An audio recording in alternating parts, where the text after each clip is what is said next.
Do you believe that 1 plus 1 can equal 3? Well, that's what happens when you decide to learn languages that are close to each other. And in this video, I'm going to talk about understanding the synergy that can help you conquer not just 1, but 4 Asian languages, namely Chinese, Japanese, Korean, and Vietnamese, if that is your goal. Hi, my name's Tim Keeley, and even though I don't look like it, I'm a Japanese citizen, and I have lived in Japan for 42 years. I studied Chinese literature here in Japan from 1982 to 1985. I also studied Vietnamese in both the northern Hanoi accent and the southern Saigon accent. And I started studying Korean at age 26. For the past 32 years, I have worked as a professor of cross-cultural management in Japan. And that has allowed me to not only use Japanese, but also Chinese, Vietnamese, and Korean with my foreign students. So even though this will be a big discussion covering all 4 languages, trust me, you're in good hands. First, let's take a look at this chart showing the possible synergy we can gain when studying these 4 languages.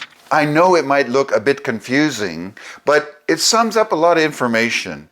If you like, pause the video and take a closer look. The interesting thing is that Chinese, Japanese, Korean, and Vietnamese are all from different language families, but they are historically and culturally related.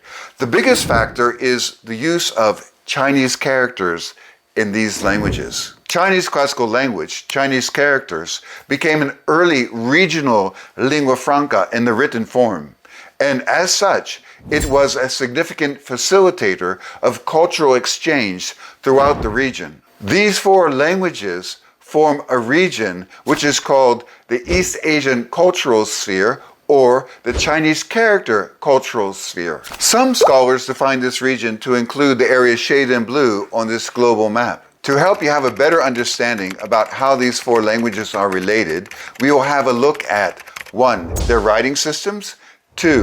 Sino-vocabulary, and 3.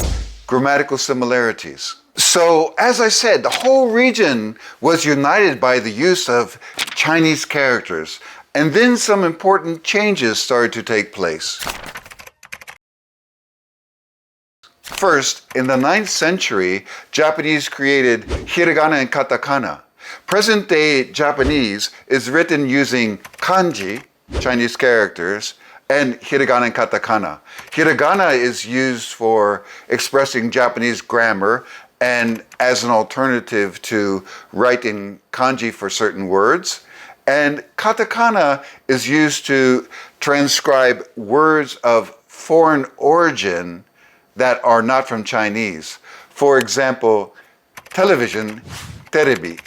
In primary and secondary school, students are taught a total of 2,136 Chinese characters, known as Joyo kanji, or kanji for daily use. Now, well-read individuals may know twice as many.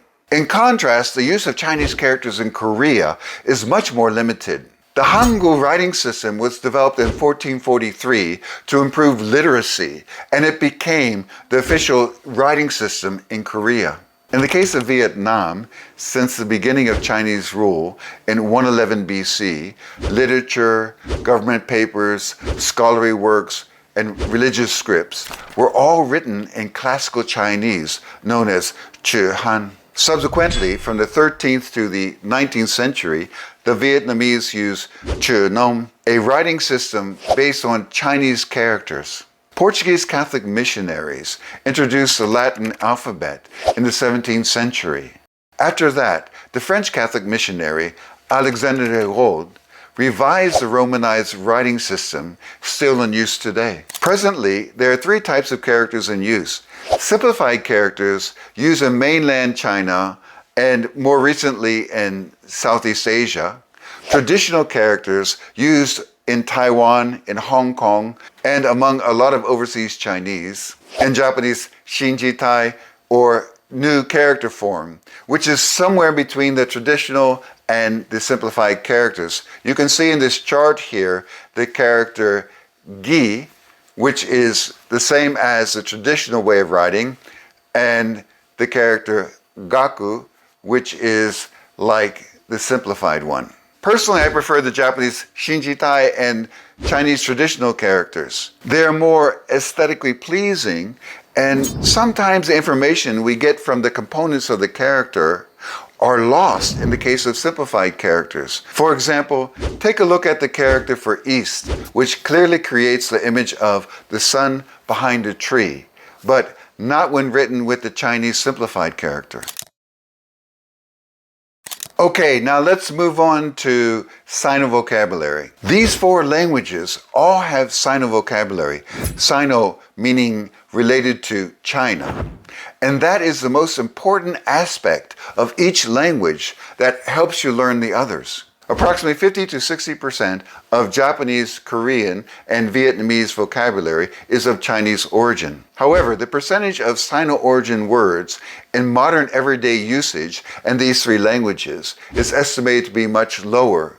They appear more often in formal and technical contexts. Here are some examples of such vocabulary. Education, 教育, 教育, 教育, 早熟, get married, 結婚, 結婚する, 결혼하다, 결혼.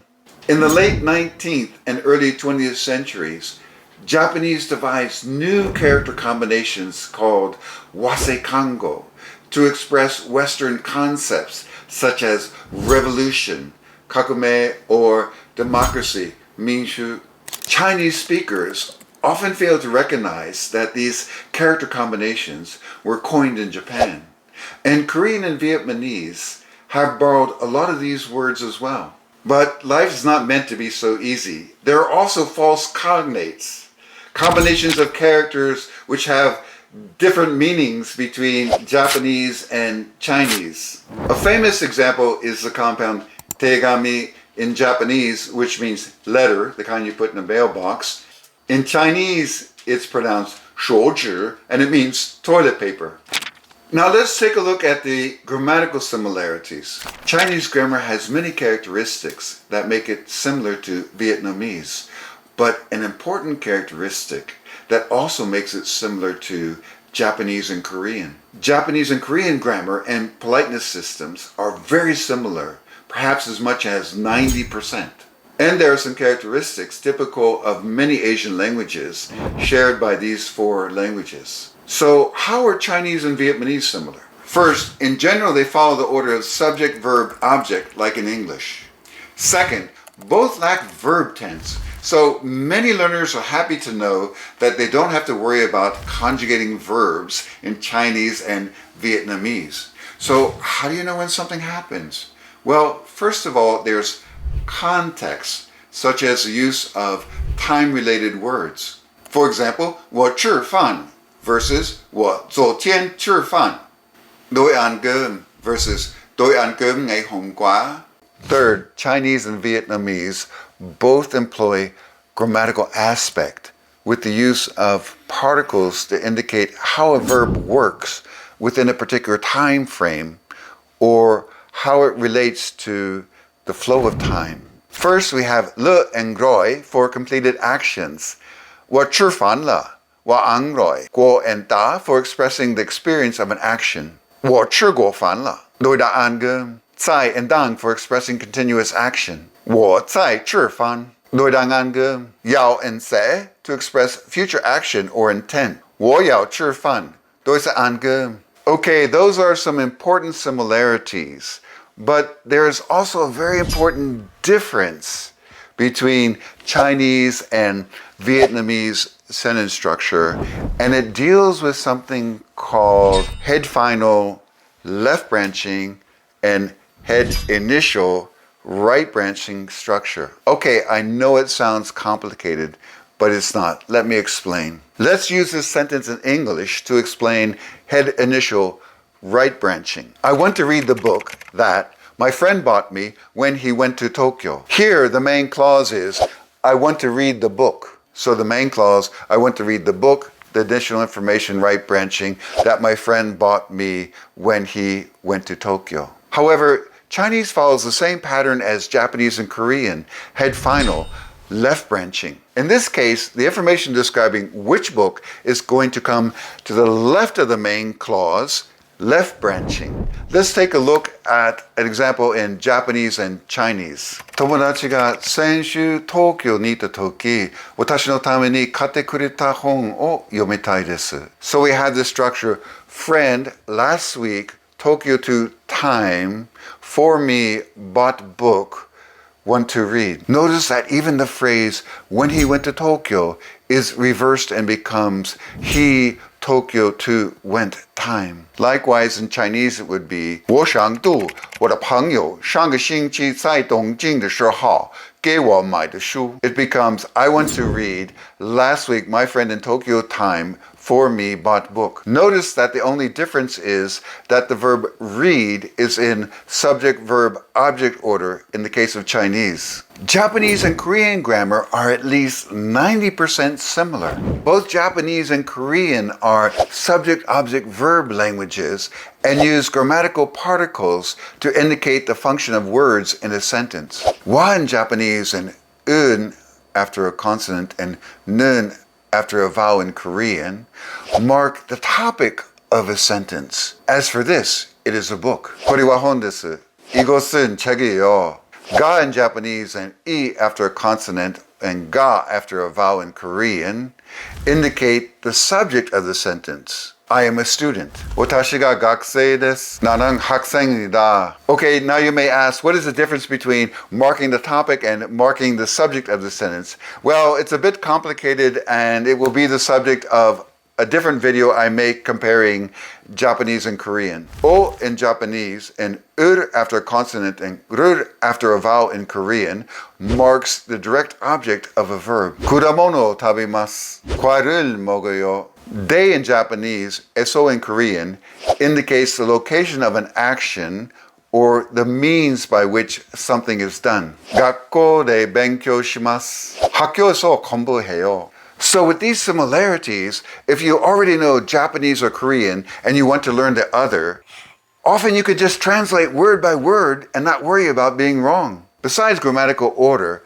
Japanese and Korean are spoken with basically 3 politeness levels, involving verb inflections, choice of words, pronouns, and honorifics. Here is a comparison of the main 3 politeness levels in both languages. First, we have the plain form, shushike, or base form in Japanese, and heyoche in Korean.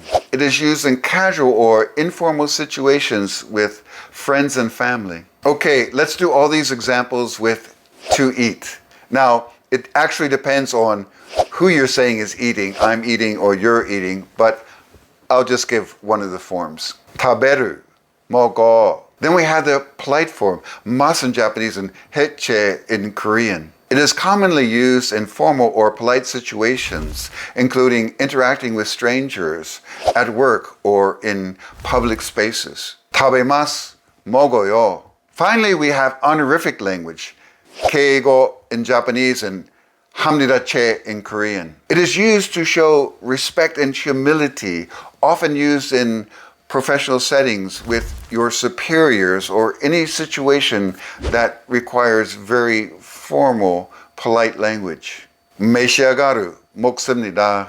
And finally, let's look at character combination verbs that we saw earlier. In Japanese and Korean, we have to add the equivalent to the verb to do after the 2 characters. In Japanese, it would be suru. So in Japanese, we have surudoshi, or suru verbs, and in Korean, haradongsa, or hara verbs. In this chart here, you can see a number of other examples. Okay, what are the characteristics shared by all 4 languages? So first of all, we have the Sino-vocabulary we took a look at. Second, we have the lack of definite articles. There's no the. And third, in general, they do not use specific markers to indicate plurality or plural inanimate objects. Finally, a little bit about phonology. Mandarin has 4 main tones plus a neutral tone. Vietnamese has 6 tones in the north and 5 tones in the south. Japanese doesn't have tones, but it has pitch accent. And Korean, neither tones nor pitch accent play a role. In conclusion, mastering Chinese, Japanese, Korean, and Vietnamese is a rewarding journey that opens doors to fascinating cultures and new perspectives. Embrace the challenge and enjoy the process. Happy learning. See you in the next video.